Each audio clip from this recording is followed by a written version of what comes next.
இவரு கேட்கக்கூடிய கேள்வி வந்து தேனி கண்ணன் நினைக்கிறேன், வீட்டில் இருக்கிறாரு, இருந்தாலும் இந்த கண்ணாடி வச்சுக்கக்கூடிய அவரு கேட்கக்கூடிய கேள்வியை கொஞ்சம் தெளிவா கேளுங்க. சொல்றோம், ஜெயின் ஜெயபால் கேரக்டருக்கோ அல்லது இந்த உயிருள்ள ரோசா படத்துக்கோ ரஜினி அவர்களை நடிக்க வைக்கிறதுக்காக நீங்க அவருக்கு கதை சொல்றதா ஒரு தகவல் இருக்கு, அது உண்மையா சார்?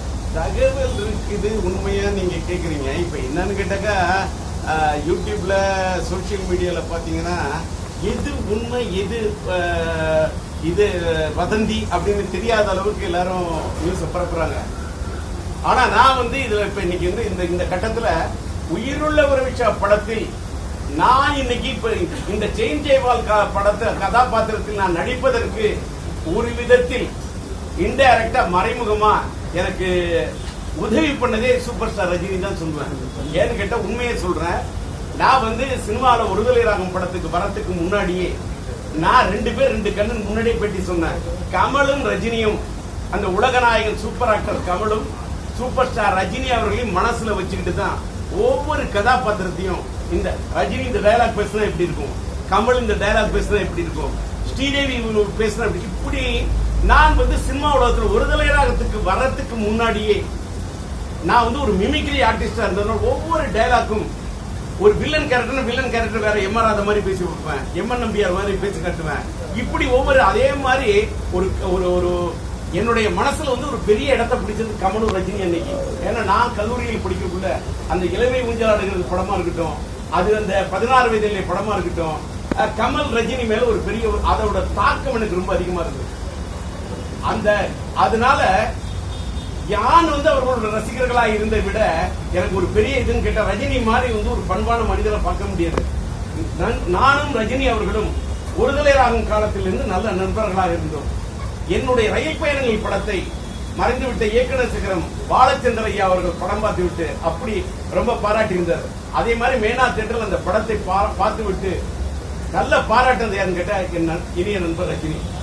அந்த அளவுக்கு பாராட்டினார். பாராட்டுறது மட்டும் இல்ல, ஒரு காம்பினேஷன்ல டிஆரோட இந்த டயலாக் ஸ்டைல்ல எனக்குன்னு இந்த டயலாக் ஒரு இது பண்ணி போட்டு ஒரு இது பண்ணணும் ராஜேந்தர் அப்படின்னாரு. அதனாலதான் ரஜினிக்காக நான் ஒரு கதையை தயார் பண்ண சொல்ல அவர் சொன்னார், என்னை போய் காட்சிட்டு ரொம்ப டைட்டா இருக்கு, நான் வேணா ஒரு கெஸ்டரோட இமிடியேட்டா உங்களுக்கு பண்ணி கொடுத்துரு ராஜேந்தர் அப்படின்னாரு.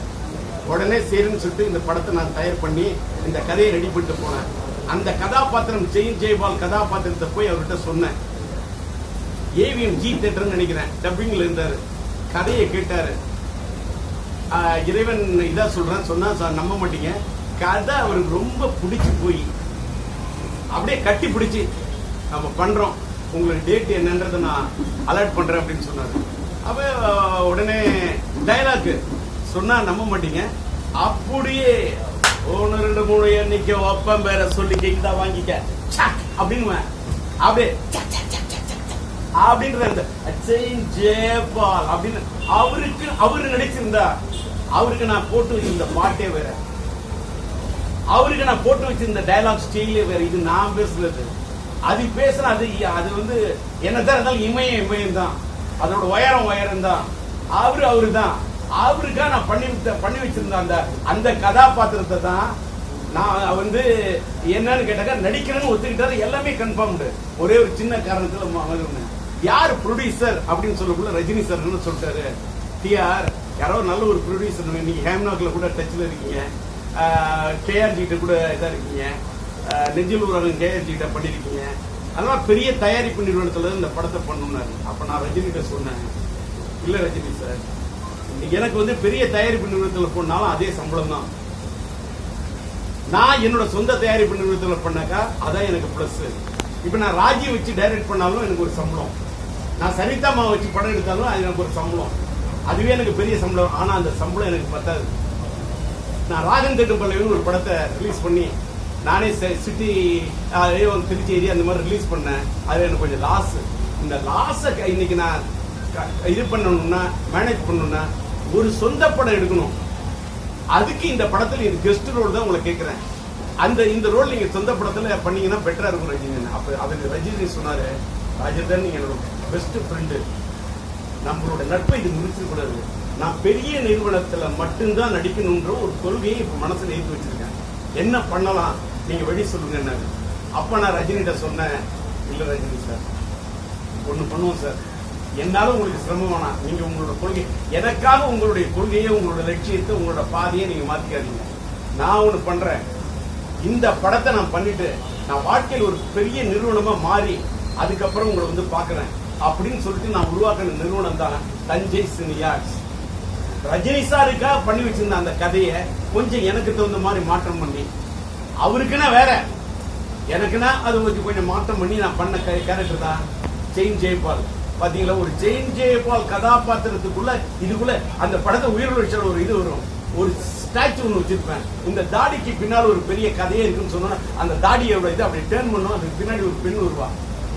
இந்த அளவுக்கு ஒவ்வொன்றையும் ரசிச்சு ரசிச்சு நான் அந்த படத்துல பண்ணிருப்பேன். அதே மாதிரி இந்த செயின் ஜெயபால் கேரக்டருக்குள்ள இதுக்கு பின்னாடி ஒரு பெரிய கதையே இருக்குங்கிறத இன்னைக்குதான் இவ்வளவு பிரசுக்கு முன்னாடி நான் சொல்லிட்டேன். இதுதான் உண்மை.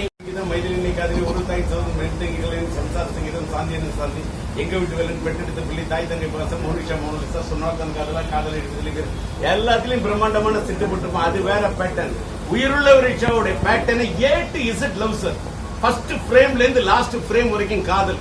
கதையை அங்க இங்க எதுவுமே நவரவே விட மாட்டேன். அந்த காதலுக்குள்ளேயே போயிட்டு பாட்டு ஒண்ணு ஒவ்வொரு பாட்டுக்கும் ஒரு பேட்டர்ன். அத பண்ணதுதான் படத்தோட வெற்றி. இந்திரலோகத்து சுந்தரி அந்த பாட்டுக்கு அந்த ஏழேலம்பரம் தியேட்டர்ல எழுச்சி ஆடியன்ஸ் வந்து ஒரு ஒரு பெரிய எழுச்சியை பெறக்கூடிய அளவுக்கு அதோட மியூசிக் கொடுத்திருந்தேன். அதனால அது அந்த படத்துல பண்ண மியூசிக், அந்த படத்துல பண்ண பாட்டுக்கு பண்ணியிருந்த ட்ரெண்ட் ஸ்டைல் வேற, பின்னாடி பண்ண படங்கள்ல போட்ட செட்டோட ஸ்டைல் வேற. அம்மா பேர் வர படம் உஷான்னு ஏதாவது ப்ரமோஷன் எழுதி பாட்டு ஏதாவது ப்ரமோஷன் பாட்டு ஏதாவது பாட்டாரா இல்ல அவங்க அதாவது சிம்பு சாரை பத்தி இந்த கேள்வியோட நிறுத்திங்க. நான் இது வந்து உயிருள்ள ரிக்ஷா ஒன்னு சொன்னதுல மீனாட்சி சுந்தரம் ரொம்ப ரிலேட்டடா கேள்வி கேட்டீங்க. சிம்பு புறக்கிறதுக்கு முன்னாடியே நான் எடுத்த படம் தான் உயிருள்ள ரிக்ஷா. 1982 செப்டம்பர் 16ஆம் தேதி மனைவியை திருமணம் பண்ணேன். 1983 மார்ச் மாசம் 4ஆம் தேதி படத்தை ரிலீஸ் பண்ணேன். என்னுடைய மனைவியை நான் உயிருள்ள கரம் பிடித்ததுக்கு பின்ன படம் ஒரு மனைவி அமைவதெல்லாம் இறைவன் கொடுத்த வரம் தான். ஒவ்வொரு ஆண்மகனுக்கும் அவனோட கல்யாணத்துக்கு பிறகு ஒரு பெரிய ஒரு தூக்கும். சில பேருக்கு தூக்கிடுது, சில பேருக்கு துரதிருஷ்டவசமா இதாயிடுது. ஆனா இறைவனுடைய அருளால என் மனைவி நான் திருமணம் பண்ண பிறகு அந்த படம் எனக்கு ஒரு பெரிய சூப்பர் ஹிட் கொடுத்து நான் இவ்வளவு பெரிய இத்தனை படங்களை சொந்த தயாரிப்பில இவ்வளவு படம் என்னால் எடுக்க முடிய அளவுக்கு இருந்ததுன்னா என் மனைவிதான் தயாரிப்பாளராக எனக்கு உடன் இருந்து அவ்வளவு இது பண்ணாங்க. அதற்கு பிறகுதான் சிம்பு பிறந்தாரு. அவரு தான் அப்பா ஃபர்ஸ்ட் ரிலீஸ் உயிரோட பண்ணுங்க ஏன்னு கேட்டா இப்ப நான் ஒருதலை ராகம் படத்தை கூட பண்ணணும்னு முடிவு பண்ணேன். மைதிலி ஒருதலை ராகம் படத்துடைய தயாரிப்பாளர் EM இப்ராஹிம். ஆனா அந்த படத்தின் நெகட்டிவ் ரைட்டை நான் வந்து சிம்பு சினியார்ட்ஸின் சார்பாக நான் வாங்கிட்டேன். ஒருதலை ராகமும் என்னுடைய முதல் படம் அதான். அதையும் இந்த காலகட்டத்தில் இன்னைக்கு இருக்கக்கூடிய இந்த ஆடியன்ஸ் கிட்ட கொண்டு போய் சேர்க்க முயற்சி பண்றேன். அதனால உயிருள்ள ரிக்ஷா படத்தை ரிலீஸ் பண்ணணும்னு ஐடியா கொடுத்தே சிம்பு. அவருக்கு இந்த படத்துல ஒரு கூட இந்த கட்டடிப்பும் காலேஜுக்கு அந்த பாட்டு ரொம்ப பிடிக்கும். அந்த பாட்டை வந்து என்ஆர்சி மைதிலிய படத்தை வந்து அவர் வந்து மைதிலியோட பாட்டை வந்து மன்மதன் படத்துல ரீமிக்ஸ் பண்ணிருப்பாரு. அம்மாடி ஆத்தாடியே அவங்க அப்பாவுக்கு வந்து வல்லவல்ல என்ன வந்து பாட விட்டுருப்பாரு. அதே மாதிரி கலாசாலே என்ன பாட வச்சிருப்பாரு. அவருக்கு என்னோட பாடல்கள் செல்லுதுல ஒரு இது இல்லை. அதுல அவருடைய ரொம்ப நாள் ஆசை இந்த கட்டடிப்பும் காலேஜுக்கு பாட்டை நீங்க வந்து ரீமிக்ஸ் பண்ணுப்பான்னு சொல்லிட்டு இருந்தாரு. அவருடைய ஆசைக்காக தான் அந்த பாட்டை ரீமிக்ஸ் பண்ணிருக்காரு. சார் இப்போ 2வது பாகங்கள் வந்து கலாச்சாரம் வந்து நிறைய படங்கள் இருக்காரு. உங்க படத்தை வந்துட்டு 2வது பாகம் உருவாக்கணும்னா என்ன படத்தை உருவாக்கணும்? உயிருள்ள ரிக்ஷா படத்தை 2வது பாகம் பண்ணணும்னு எனக்கு ஒரு ஐடியா இருக்கு. ஏன்னு கேட்டாக்கா இன்னைக்கு வந்து ட்ரெண்ட் என்னன்னு கேட்டாக்கா யங்ஸ்டர்ஸ் தியேட்டருக்கு வரணும் சார். இளைஞர்களை அவங்களை டார்கெட் பண்ணி இன்னைக்கு 2K கிட்ஸ் அவங்களோட மனநிலையே வேற. அதுக்கு தகுந்த மாதிரி எல்லாத்துக்கும் மேல இன்னைக்கு சினிமாவில் ஒரு புது ட்ரெண்டு. அது கரெக்டா என்னன்னு எனக்கு சொல்ல தெரியல.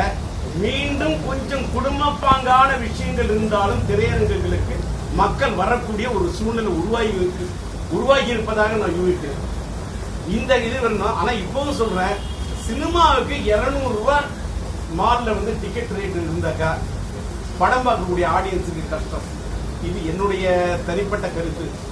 ஒரு அதை பாப்கார்னுக்கு அவ்வளவு ரூபாய், இதுக்கு அவ்வளவு ரூபாய், இதெல்லாம் சொன்னாக்கா ஒரு படம் பார்க்கணும் ஒரு ஏழை எளிய மக்கள் தேட்டருக்கு. என்னுடைய காலத்தில் நான் இவ்வளவு பெரிய ஆளானது காரணமே படம் எல்லாம் குடும்பமா எல்லாரும் வந்து படம் பார்த்தாங்க.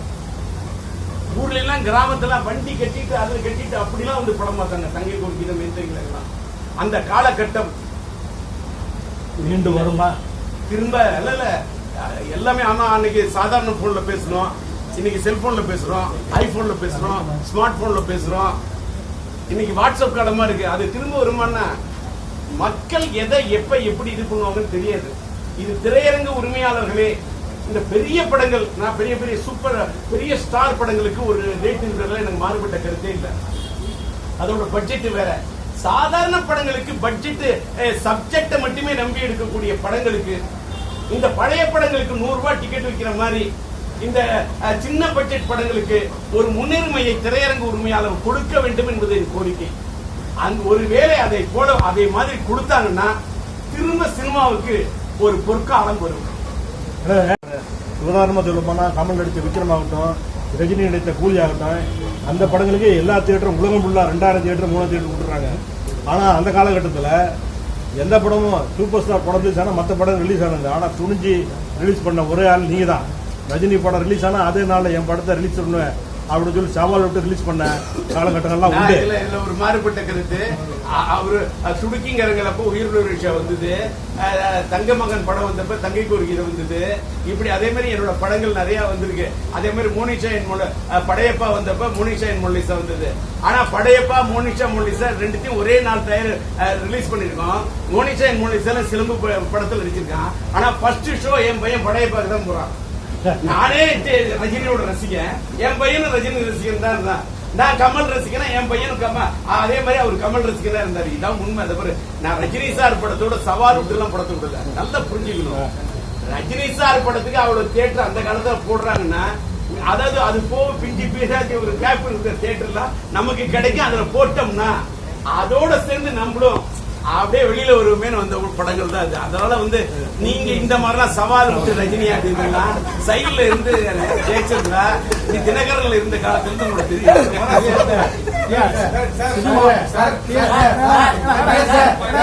ஒரு ட்ரெண்ட் செட்டர் தான் நீங்க புதிய படங்கள் பண்றதுக்கான வாய்ப்பு எப்படி இருக்கு? புதிய படம் பண்றதுக்கான முயற்சியை நான் பண்ணிக்கிட்டு இருக்கேன். அதுக்கான ஏற்பாடு 3 வருடமாக பிரம்மாண்டமான செட்டுகளை நான் என்னுடைய டிஆர் கார்டல்ல டிஆர் சிந்து கார்டல்ல செட்டு பிரம்மாண்டமா போட்டுக்கிட்டு இருக்கேன். ஒரு லவ் ஸ்டோரி தான் எடுக்க போறேன். அதற்கான அதுக்கும் நான் இந்த உயிரிழந்த விஷயத்தை நீங்க டைல்யூட் பண்ணிட கூடாதுங்கிறதுக்காக நான் பேசல. நான் அதற்காக ஒரு பிரஸ் மீட்டிங் வச்சு என்னன்னு கேட்டா இன்னைக்கு நீங்க கேட்டதுனால சொல்றேன். அவ்வளவு புதுமுகங்களை அறிமுகப்படுத்தினா இன்னைக்கு சினிமா உலகத்தின் நிலைமையை பார்க்கக்குள்ள ரொம்ப வேதனைப்படுறேன். காமெடி நடிகர்களுக்கு இந்த பஞ்சமா? ஏன் இந்த நிலைமை? எனக்கு உயிரோட படத்தில் பாத்தீங்கன்னா சாதாரண ஒரு சம்பளத்துக்கு தான் அண்ணன் கவுண்டமணி நடிச்சிருப்பாரு, எஸ்.எஸ். சங்கர் நடிச்சிருப்பாரு. என் படங்கள் நான் இடிச்ச புலி செல்வராஜை பயன்படுத்துறவங்க யாரும் பண்ணிருக்க மாட்டாங்க. இந்த படத்துல குண்டு மனோகர் நடிச்சிருப்பாரு, இந்த படத்துல வெண்ணிராடி மூர்த்தி நடிச்சிருப்பாரு. இப்ப என்னோட பிரதான நோக்கமே நான் ஒரு 4 கதாநாயகி அறிமுகப்படுத்துறேன் சார். நான் புதுசா எடுக்கிற படம் எடுப்பதற்கு முயற்சி செய்கின்றேன். இறைவன் அருள் இருந்தால், இறைவன் நாட்டம் இருந்தால் படம் எடுப்பேன். எடுத்தா புதுமுகங்கள். ஆனா செட்டு பிரம்மாண்டமான செட்டு. அது மட்டும் இல்ல, டோட்டலா ஒரு கிரீன் மேட் ஸ்டுடியோ இது பண்ணி டோட்டலா ஏஐல chat with GPT modern technology miss பண்ணி பிரம்மாண்டமான படம் எடுக்கிறதுக்கு முயற்சி பண்றேன். இதுல புது புது காமெடியன்களை உருவாக்குறேன். Total love story, youth love story புதியவர்களுக்கு அறிமுகப்படுத்துறதுக்கு முயற்சி பண்றேன். அதற்கான ஏற்பாடு பண்ணணும்னு நான் கோவிந்தராஜ் சொல்லிட்டேன். அவரு நிறைய படத்துக்கு பிஆர்ஓ இருக்கிறாரு. அவர் சரியா அந்த வேலையை பார்த்துட்டு இருக்காரு. இருந்தாலும் அதனால புதுமுகங்களை வச்சு இந்த படம் எடுக்க போறோம். அவர் இடையில இந்த கேள்வி கேட்டாரு. இந்த உயிரிழந்த படத்தை டைல்யூட் பண்ணாம இருக்கிறதுக்கு இதோட முடிச்சு.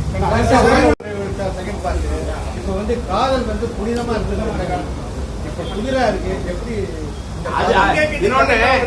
அதனாலதான் உயிருள்ள ஒரே ஒரு மேட்ரு இன்னைக்கு நீங்க இந்த கேள்வி கேட்கறான்னு சொல்ல. இந்த விஷயத்தை அன்னைக்கு காதல் புனிதமா இருந்தது, அன்னைக்கு காதல் முக்கியத்துவமா இருந்தது, அன்னைக்கு காதல் அழுத்தமான காதல்.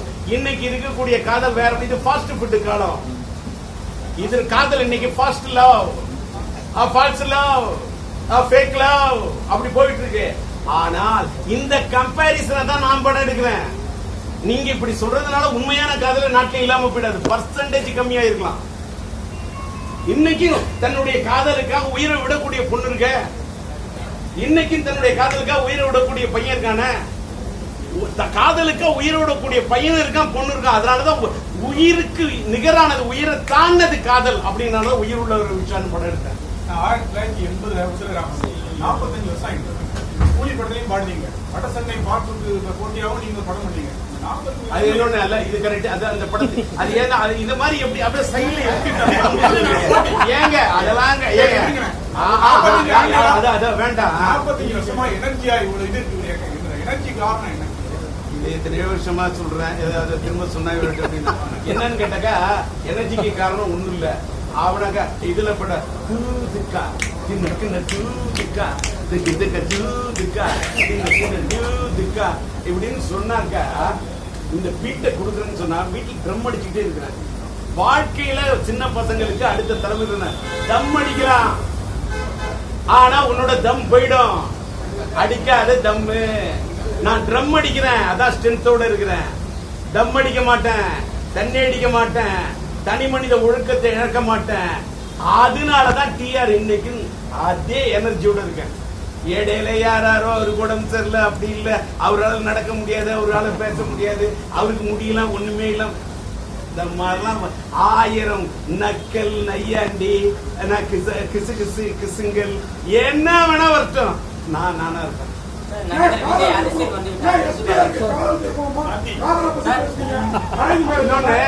இவ்வளவு எடுத்துட்டு யாராருக்கு என்னென்ன வேணுமோ அதான் போட போறீங்க.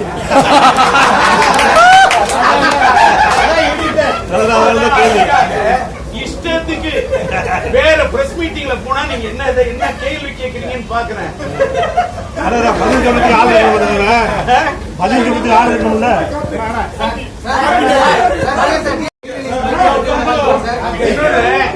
நான் வந்து உங்களை கஷ்டப்பட்டு கூப்பிட்டு நான் ஒரு டிஆர் டாக்கீஸ் ஒரு நிறுவனத்தை ஒரு ஓடிடி ஆரம்பிக்க போறோம். அதுலயே ஒரு யூடியூப் நடத்துறேன். டிஆர் டாக்கீஸ் படம் இது மூலமா கிட்டத்தட்ட ஒரு 10-12 படத்தை ரிலீஸ் பண்ண போறேன். இதுதான் என்னுடைய டார்கெட். அதுக்காக தான் உங்களை கூப்பிட்டேன். ஆனா உங்களுக்கு நான் வந்து ஏதோ இந்த காலத்துல படம் பண்றேன்னு நான் என்ன வட சென்னைக்கு போட்டியா படம் பண்றேன்னு சொன்னேன். ஏயா எஸ்டிஆர் எங்க டிஆர் எங்கயா கூலி படம் ப்ரொமோஷன் பாடிருக்கீங்களா? கூலி பாடத்துல வந்து ப்ரொமோஷன் பாடினா அனிருத் வந்து அடுத்த தலைமுறையில அனிருத் என் பையனுக்கு ஃப்ரெண்டு. அப்ப ட்ரெண்ட் தான் அனிருத் வந்து எனக்கு ஃப்ரெண்டியா? ட்ரெண்ட்ல இருக்கீங்களா? ட்ரெண்ட் இல்ல, அனிருத் எனக்கு ஃப்ரெண்டு. அதனால அவரு என்ன கூப்பிட்டு பாடம். அதெல்லாம் ஒரு அன்பால பாட வைக்கிறது. அம்மாடி ஆத்தாடி அப்பா நீ தான் பண்ணுன்னு என் பையன் சொல்றாரு. என்ன காரணம்? அவங்க அப்பாவோட வாய்ஸ் அவருக்கு பிடிக்குது, எனக்கு என் பையனோட வாய்ஸ் பிடிக்குது. இதான் அதுல வந்து அவரு நன்றி சார்.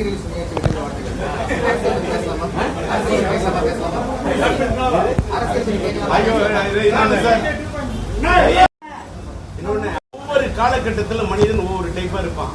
நான் வந்து ஒரே ஒரு விஷயம் இதை மட்டும் பஞ்சா சொல்றேன். நான் அமெரிக்காவுக்கு போய் 3 years பேக் நான் அமெரிக்கா போய் ட்ரீட்மெண்ட் எடுக்கிறதாக இல்லை, நான் இங்கே எடுத்துக்கிறேன்னு சொன்னேன். ஏன் பையன் அவர் ஆசைப்பட்டாரு. அப்பா வாழ்க்கையில நீங்க ஆசைப்பட்டது எல்லாமே நீங்க செஞ்சிருக்கீங்க. நான் ஒரு மகனா உங்கள்கிட்ட கேட்கறது ஒன்னே ஒண்ணுதான். ஒரு தந்தைக்காக நீங்க இங்க ட்ரீட்மெண்ட் எடுக்கலாம், எனக்காக நீங்க வெளிநாட்டுல போய் அமெரிக்கால தான் ட்ரீட்மெண்ட் எடுக்கணும்னு சொன்னாரு. அப்ப நான் ஒரு வார்த்தை சொன்னேன், இல்ல சிலம்பு எதா இருந்தாலும் நான் இங்கே ட்ரீட்மெண்ட் எடுத்துக்கிறேன். ஒரு வேளை எனக்கு ஏதாவது ஆனா கூட என்னுடைய என் தாய்மண்ல தான் எதா இருந்தாலும் இருக்கணும்னு. என் பையன் இல்ல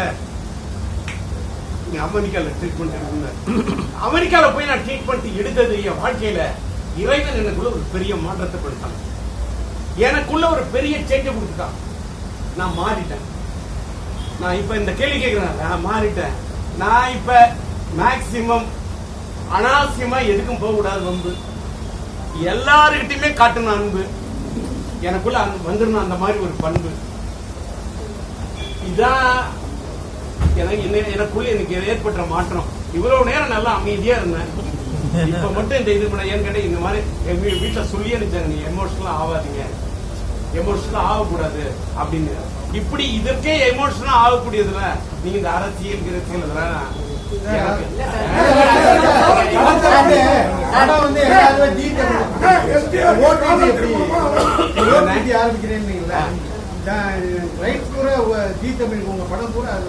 இல்ல ஒரு நிமிஷம். ஜீ தமிழ்ல வந்து நீங்க நல்லா புரிஞ்சுக்கணும். ஜீ தமிழ்ல வந்து என்னோட படங்கள் எல்லாமே கொடுத்திருந்தேன்.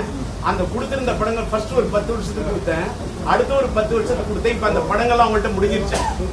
இப்ப ஜீ தமிழ்ல இந்த படங்களோட ரைட் இல்ல, என்கிட்ட தான் இருக்கு. எல்லாத்த விட பாத்தீங்கன்னா யூடியூப்ல எந்த விதமான ரைட்டுமே இல்லாம ரொம்ப டிஆர் லெஜெண்டரின்னு போடுறாங்கன்னா எந்த ரைட்டு யார்கிட்ட வாங்கினாங்க? என்னமோ பண்ணிக்கிட்டு இருக்காங்க.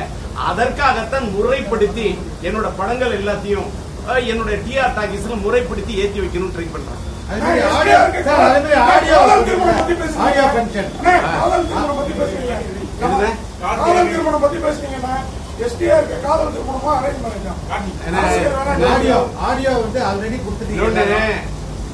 நான் உயிருள்ள படத்துல கங்காவும் நளினியும் காதலிச்சு திருமணம் பண்ற மாதிரி படத்தை இது பண்ண அவர்களுடைய காதலை இணைத்து வைப்பதற்காக முற்பட்டு அதற்காக தான் சேஞ்ச் ஜெய்வா தன் உயிரையே கொடுக்கக்கூடிய கதாபாத்திரத்தை நடிச்சேன். அதோட நிறுத்திக்கணும். இந்த திருமணத்தை பத்தி அவளை இதோட நிறுத்திக்கணும். ஏங்க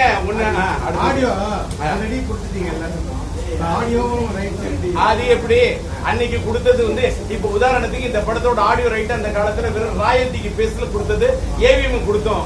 10 பைசா ராயல்டி கொடுக்கல படத்துக்கு, வெறும் 10 பைசா ராயல்டி கொடுக்கல.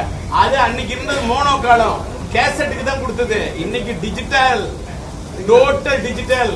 இன்னைக்கு இந்த படமா இருக்கட்டும் மைதிலி நகர்